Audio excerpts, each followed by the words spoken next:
اس کے بعد میں نے تیسری بات امیونٹی کے حوالے سے کی تھی، اور میں نے آپ کو بتایا تھا کہ امیونٹی ایک ہم لے کے پیدا ہوتے ہیں جسے انیٹ امیونٹی کہتے ہیں، اور ایک ہم اڈیپٹیو امیونٹی کہلاتی ہے جو ہم پیدا ہونے سے لے کے اپنے بڑھاپے تک یا جب تک ہم زندہ ہیں اس وقت تک ہم اس کو لے کے چلتے ہیں، اور یہ بہتر سے بہتر تر ہوتی چلی جاتی ہے ہمارے زندگی گزارنے کے ساتھ ساتھ. ٹھیک ہے. اچھا، اب ہم آتے ہیں سیلف کیئر کی طرف.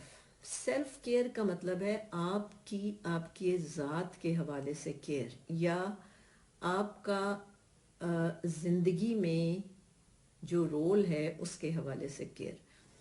اچھا، سیلف کیئر جو ہے وہ ہولسٹک سائنسز کا حصہ ہے، اور میں اکثر جگہوں پہ ذکر کرتی ہوں کہ انٹیگریٹو میڈیسن اور لائف سٹائل میڈیسن، اس کا جو پہلا ماڈل ہے، پہلا موڈیول ہے، پہلا یونٹ ہے، اس میں آپ کو سیلف کیئر سکھائی جاتی ہے. سکھایا یہ جاتا ہے کہ آپ کسی کی کیئر نہیں کر سکتے اگر آپ خود ٹھیک نہیں ہیں. تو یہی اصول اس وقت ہم سب کے لیے اپلائی ہو رہا ہے کہ ہم اس وبا سے بچانے کے لیے ہمیں اپنے آپ کو دیکھنا پڑے گا کہ ہم کتنی اپنی سیلف کیئر کرتے ہیں یا آگے کرنی ہے، یا ہم کہاں کہاں ڈیفیشنٹ ہیں. اگر ہم سیلف کیئر کے فزیکل کمپوننٹ کو دیکھیں، یعنی فزیکل کمپوننٹ کا مطلب ہوتا ہے جس کا جسم کے ساتھ تعلق ہے، تو اس میں سب سے پہلے جو چیز ظاہر آتی ہے وہ آپ کی خوراک ہے کہ آپ کھاتے کیا ہیں. میں نے جیسے آپ کو پچھلی دفعہ کہا تھا کہ اپنے کچن میں نظر ماریں کہ آپ کے کچن میں کتنے پرسنٹ پروسیسڈ فوڈ پڑی ہوئی ہے. پروسیسڈ فوڈ کہتے ہیں میدے کی چیزوں کو، پروسیسڈ فوڈ کہتے ہیں پیکجڈ فوڈز کو جن کے اوپر لیبلز ہوتے ہیں، اور لیبلز میں 10 15 چیزیں لکھی ہوتی ہیں. جو نیچرل چیز ہوتی ہے اس کے اوپر آپ کو کچھ بھی لکھنے کی ضرورت نہیں ہوتی، اور شاید ہم جانتے بھی نہیں. صحیح جو بات ہے، ہم نیچرل فوڈز کی پوری کمپوزیشن جانتے بھی نہیں، کیونکہ ہم ویسی فوڈ پوری بنا ہی نہیں سکتے ہیں. تو جن خوراکوں پہ لیبلز ہیں لمبے لمبے، وہ بھی پروسیسڈ فوڈز ہیں. تو آپ کو یہ دیکھنا پڑے گا کہ آپ کے روٹین میں کتنا نیچرل فوڈ ہے. اس کے بعد کچھ لوگوں نے سوال کیے ہوئے تھے کہ کیا کون سی فوڈز ہیں جو کہ فائدہ مند ہیں. تو وہ تمام خوراکیں جو جن کو کمپلیکس کاربز کہتے ہیں، یا جن میں چنے آتے ہیں، اناج آتا ہے، دالیں آتی ہیں. کمپلیکس کاربز جو ہیں وہ ہماری امیونٹی کے لیے بڑے بہترین ہیں. اس کے بعد پروٹینز آتے ہیں. پروٹینز جو ہیں وہ شاید ہم سب اتنے آسانی سے نہ افورڈ کر سکیں، لیکن پروٹینز میں مٹن آتا ہے، بکرے کا گوشت آتا ہے، دیسی چکن آتی ہے. میں برائلر اس لیے نہیں کہوں گی کیونکہ وہ پروسیسڈ اس میں آتی ہے. دیسی چکن آتی ہے، دیسی انڈے آتے ہیں، اور فش آتی ہے، سی فوڈ آتا ہے. بیف کو منع کیا جاتا ہے امیونٹی میں، اور اسی طرح جو پروسیسڈ میٹ ہیں جن میں آپ لوگ یہ سلامیز اور ساسیجز وغیرہ کھاتے ہیں، ان پروسیسڈ میٹ کو بھی انہیلدی میٹ سائنس نے ڈکلیئر کیا ہوا ہے، تو میں اس لیے ان کا ذکر نہیں کر رہی. اس کے علاوہ پولٹری میں دیسی انڈا آتا ہے. میرا جو نسخہ ہوتا ہے اس کا حصہ ہے یخنی، کیونکہ مجھے دینی نہیں پڑتے وائٹامنز وغیرہ، تو میں نے دیکھا ہے کہ امیونٹی انہینسمنٹ میں یخنی کا بہت اچھا رول ہے. اور لیکن اگر آپ کے پاس یہ ساری چیزیں ہیں لیکن آپ اس کو کھانے کا سلیقہ نہیں جانتے، آپ کو پتہ نہیں ہے کہ ان چیزوں کو کیسے کھانا ہے، تو بھی یہ آپ کے لیے ضائع ہو جائیں گی. کیونکہ آپ کا معدہ سارا دن خوراک نہیں ہضم کرتا رہتا، یا آپ کا برین سارا دن آپ کی خوراک کے لیے نہیں انتظار میں بیٹھا ہوتا کہ جو خوراک آئے گی اور میں نے ہضم کرنا ہے. وہاں پہ ایک سسٹم چل رہا ہے اپنا، اور ایک ڈائجسٹو پیریڈ ہے جس پر میں کام کرتی ہوں، جس کو سرکیڈین ردم کہتے ہیں. اور ایک گھڑی کے مطابق آپ کا سسٹم چل رہا ہوتا ہے. اس میں سب سے اہم بات یہ ہے، چھوٹا سا ایک اصول ہے، وہی آپ سمجھ لیں کہ آپ نے ہمیشہ ناشتہ صبح 9 بجے سے پہلے کرنا ہے. کیونکہ جو ناشتہ چاہے وہ اتنا طاقتور، اتنا خالص نہ بھی ہو، کوئی فرق نہیں پڑتا. کیونکہ ہماری جو لوگ ہیں وہ بہت سے لوگ بہت ساری چیزیں نہیں افورڈ کر سکتے. تو اگر کوئی انسان بالکل ہی اس کی مالی حالت ٹھیک نہیں ہے تو وہ کہیں نہ کہیں سے روٹی تو ارینج کرتا ہی ہوگا نا. تو آٹا یعنی اس کی روٹی، پیاز، چٹنی، اچار یا دہی کے ساتھ بھی کھانا کھایا جا سکتا ہے، لیکن 9 بجے سے پہلے. اگر اس قسم کا کھانا 9 بجے سے پہلے ناشتہ لے لیا جائے گا تو وہ انسان یہ سمجھے کہ اس کی جو قوت مدافعت ہے وہ اس نے آپٹیمائز کیا ہے، کیونکہ 80% خوراک خون بنتی ہے صبح 9 بجے سے پہلے. تو اگر آپ کا بہت اچھا کھانا پینا ہے لیکن آپ 11 12 بجے 1 بجے کھانے کے دن پہلا میل یا ناشتہ کرنے کے عادی ہیں تو آپ پھر بھول جائیں اپنی امیونٹی کو. تو خوراک میں اس کے علاوہ کچھ چیزیں جو اس کو یعنی امیونٹی یا وبا کو ذہن میں رکھ کے بتائی جاتی ہیں، وہ یہ ہے کہ انسان کے اندر ایک کور ٹیمپریچر ہوتا ہے. ٹھیک ہے، اب یہ تھوڑی سی ٹیکنیکل باتیں ہیں لیکن بہرحال میں صرف اتنا بتا دیتی ہوں کہ جب دل کی دھڑکن، ہمارے پٹھوں کی حرکت اور ہمارا جو سوچ چلتی ہے دماغ سے جسم کے مختلف حصوں کی طرف، اس سے ایک اندر ہیٹ پروڈیوس ہوتی ہے، اس کو کور ٹیمپریچر کہتے ہیں. اور کور ٹیمپریچر کے اوپر آپ کے جسم کے تمام آرگنز جو ہیں وہ بہترین کام کرتے ہیں، اور وہ آپ جانتے ہیں 98.6 ہوتا ہے. ٹھیک ہے، ہم ہر وقت 24 گھنٹے اپنا ٹیمپریچر نہیں چیک کرتے کہ ہم یہ کہیں کہ جی ہمارا تو 24 آورز 98.6 رہتا ہے. کور ٹیمپریچر جو ہوتا ہے وہ آپ کی امیونٹی کو سے کنیکٹڈ ہوتا ہے. اگر آپ کا کور ٹیمپریچر ڈراپ کر جائے گا یا لو ہوگا یا کسی وجہ سے آپ کمزور ہیں یا آپ کی خوراکیں بہت پور کوالٹی کی ہیں تو آپ ایٹ رسک ہیں، کیونکہ پھر آپ کی جو امیونٹی ہے وہ کافی کمزور ہوگی.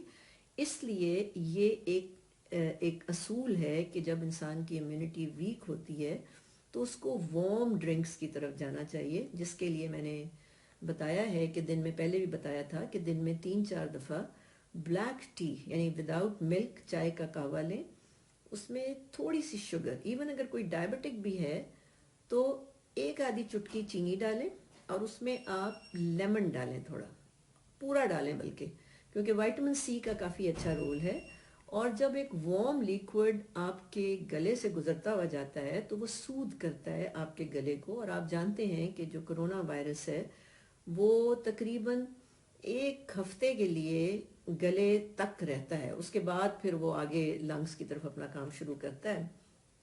تو وارم ڈرنکس کا یہ فائدہ ہے کہ آپ کے گلے کی ٹکور ہوتی ہے اور تھوڑی سی آپ اس کی انوائرمنٹ کو خراب کرتے ہیں جس میں وہ گرو کرنے کی کوشش کر رہا ہوتا ہے.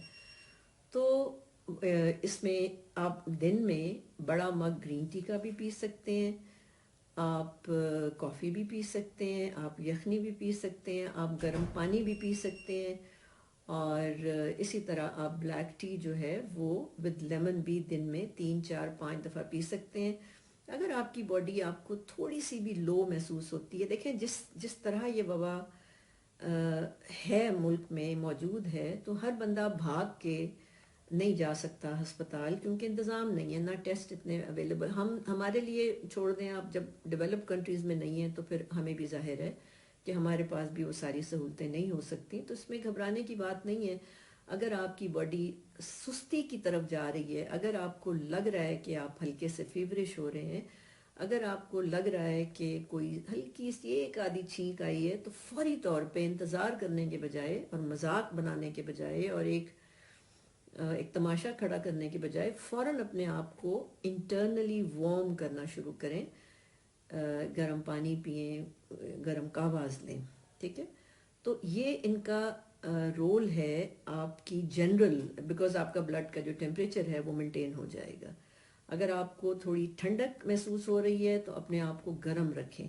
اگر آپ کو آپ کے پاؤں ٹھنڈے رہتے ہیں تو جرابیں پہن کے رکھیں. اور اگر آپ تھوڑی سی ٹھنڈ پرون انسان ہیں، یعنی وہ انسان جس کو ذرا ٹھنڈ جلدی لگ جاتی ہے، تو اپنی ویسٹ بنیان یا کوئی چیز وارم پہن کے رکھیں. تھوڑا سا اپنے آپ کو وارم رکھنا اس وقت فائدہ مند ہے.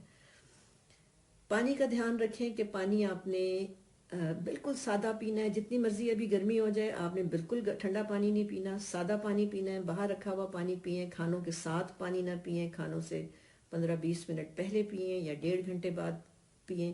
ایک ہماری ڈائٹری ہیبٹس میں، یہ گلوبل ایشو ہے کہ ہم، I am talking to others also who are not from Pakistan, کہ آپ نے کھانوں کے ساتھ نہ تو کوئی ڈیزرٹ لیں، نہ کوئی میٹ، نہ کوئی فروٹ لیں، نہ کوئی جوسز لیں، نہ کافی لیں، نہ چائے لیں. یہ سب چیزیں آپ نے اپنے میلز کے ساتھ نہیں لینی ہیں، کیونکہ یہ جو ایک کمبینیشن ہے، یہ ہے بھی امریکن ہی ریسرچ. یہ جو کمبینیشن ہے اس سے کچھ ایسے اینڈ پروڈکٹس بنتے ہیں جو ہماری امیونٹی کو کمپرومائز کرتے ہیں. تو ہم چونکہ سارے کے سارے ہی اس وقت امیونٹی کے رسک کے اوپر ہیں، تو ہمیں اس والے کمبینیشن کا خاص طور پہ خیال رکھنا ہے. اگر آپ نے کچھ میٹھا کھانا ہی ہے تو اس کو اپنے کھانوں سے پہلے کھا لیں. اور پانی کی مقدار کا بہت خیال رکھیں، کیونکہ آپ کو پراپرلی ہائیڈریٹ ہونا چاہیے. اور 12 گلاس پانی، چاہے آپ سرد جگہ پہ ہیں چاہے آپ گرم جگہ پہ ہیں، آپ کو کم از کم 3 لیٹرز پانی روزانہ چاہیے ہوتا ہے کڈنی کے نارمل فنکشن کے لیے. تو یہ تو چند چیزیں تھیں اچھا خوراک کے حوالے سے. باقی کچھ چیزیں سرکولیٹ ہو رہی ہیں، جیسے لہسن ہے، ادرک ہے، ونیگر. میں آپ کو ایک چھوٹا سا اس کا حل بتا دیتی ہوں کہ آپ اپنے کھانوں کے ساتھ پودینے یا دہی کی چٹنی بنائیں اور اس کو ڈائلیوٹ کریں ایپل سائڈر ونیگر کے ساتھ، اور اس میں آپ ضرور گرائنڈ کر لیں جنجر اینڈ گارلک بھی. تو ان کے اپنے بینیفٹس ہیں، لیکن یہ نہیں کہا جا سکتا کہ جی اسپیشلی ان کرونا وائرس، لیکن ان کے بینیفٹس ہیں اور وہ ہیں، اور وہ چیسٹ کے لیے ہیں، وہ امیونٹی کے لیے ہیں، وہ فلیم کے لیے ہیں، وہ اپنی جگہ پہ ہیں. تو آپ نے ایک چٹنی سی بنا کے اپنے کھانوں کے ساتھ استعمال کر سکتے ہیں. اگر آپ کا دل کچھ درمیان میں اسنیک کرنے کو کرتا ہے تو کھانوں کے درمیان میں چنے اور کشمش کا ایک مکسچر بنا کے رکھ لیں اور اس کو آپ استعمال کر سکتے ہیں. چنے اور کشمش کا مکسچر جو ہے وہ آپ کی ایک سنیک بن سکتا ہے، اور یہ سیف سنیک ہے. ٹھیک ہے.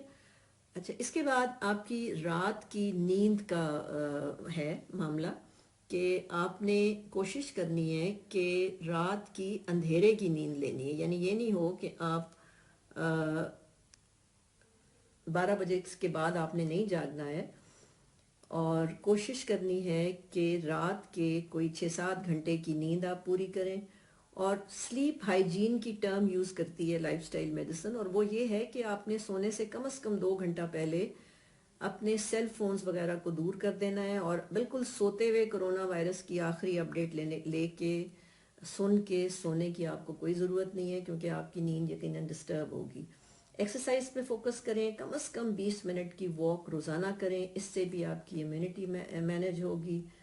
اپنے چھوٹے موٹے سٹریسز کو ہینڈل کرنے کے لیے اپنے گھر کے اندر ایک تو لافٹر تھیراپی کا انتظام کریں. اپنے بچوں کو کہہ دیں، اپنے بہن بھائیوں کو کہہ دیں، اپنے گھر والوں کو کہہ دیں کہ بھئی بیٹھ جاؤ، ہم نے اتنے بجے سے لے کے اتنے بجے تک لطیفے ڈھونڈیں سارے مل کے، اور ہم نے ایک دوسرے کو لطیفے سنانے ہیں. کیونکہ لافٹر جو ہے، ہمیں یہ یونیورسٹی آف ایریزونا میں جب میں فیلوشپ کر رہی تھی تو وہاں باقاعدہ پڑھایا گیا تھا لافٹر تھیراپی، اور جنہوں نے یہ کورس کنڈکٹ کیا تھا کہ لافٹر تھیراپی کا، وہ کارڈیک سرجن تھے.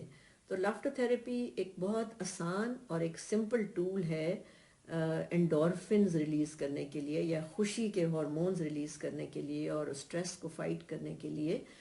تو یہ بہت چھوٹی سی ایک چیز ہے، اور بچوں کے پاس آپ کو ہنسانے کے لیے بہت کچھ ہوتا ہے. اور اگر آپ نہیں ہنستے ہیں تو ہنسنے کی کوشش کریں، کیونکہ ہنسنے سے آپ اپنے سٹریس ہارمونز کو ڈیلیوٹ کرتے ہیں، یا ان کا لیول جو ہے وہ بلڈ میں کم کرتے ہیں.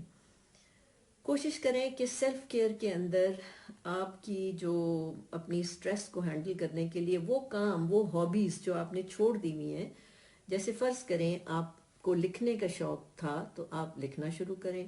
فرض کریں آپ کو کوئی ڈرائنگ کا، پینٹنگ کا، میوزک کا، کسی بھی چیز کا کوئی ایسا شوق، عبادت کا، کسی بھی چیز، کوئی بھی آپ کی ہابی تھی جو آپ اپنی زندگی کی مصروفیت کی وجہ سے نہیں کر پا رہے ہیں، تو آپ نے اس کو انٹروڈیوس کرا دینا ہے اس وقت. کیونکہ ہابی جو ہے وہ اللہ کی طرف سے آپ کے اندر آپ کا ایک ڈی اسٹریسنگ ٹول ہوتا ہے جو خدا نے دے کے بھیجا ہوتا ہے. ہابی آپ اکوائر نہیں کر سکتے، وہ آپ کے اندر موجود ہوتی ہے.